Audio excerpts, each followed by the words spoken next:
Donald Trump's transition team is clearly panicking about the prospects of getting all of their cabinet nominees through the Senate. So this past weekend, Susie Wiles, Donald Trump's co-campaign manager, who of course is going to be his chief of staff, has sent out a memo to everybody on staff and of course all the cabinet nominees, letting them know that they can no longer post on social media unless the Trump team has approved whatever it is they want to post. Now, I'll read you part of the memo in just a moment, but I want to just kind of clarify something.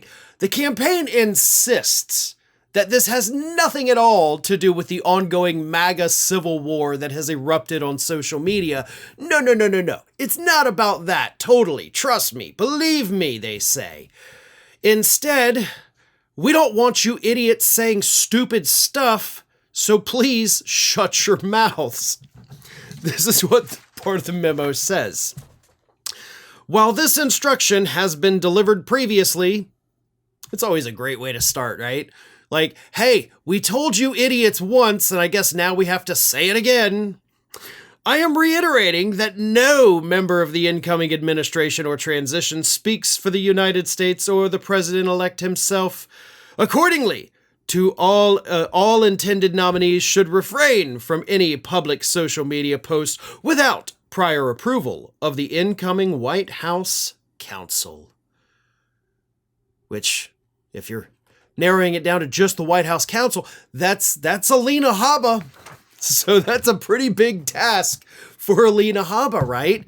If Robert F. Kennedy Jr. wants to send out a tweet, he's got to send it to Alina Habba first, and then she has to approve it? Sounds an awful lot like censorship to me, by the way, conservatives, right? That thing you guys are always whining that the big tech companies and the Biden administration, they were totally engaging in it. And now the Trump team is literally saying, we're censoring you guys. You can't say anything unless we say you can say something. That is insane. Now, I don't believe for a second that this has nothing to do with the MAGA Civil War, but I will say I don't think that is the main cause of this. What we have seen over the last few weeks is that a lot of Donald Trump's nominees, Kennedy, Gabbard, obviously Hegseth, they've got an uphill battle. Their likelihood of getting confirmed in the Senate is not good. So they don't want these people to make anything worse by saying something stupid on social media.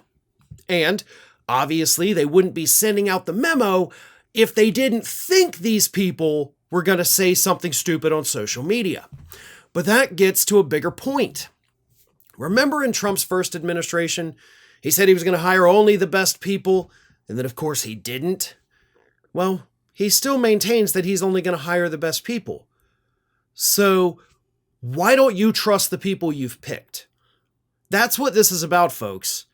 This is about them not being able to trust the people that we're supposed to trust to run the Department of Health and Human Services, to be the Secretary of Defense, to be the Director of National Intelligence. Why should we trust these people when Donald Trump's own team doesn't trust these people? Trump doesn't trust them.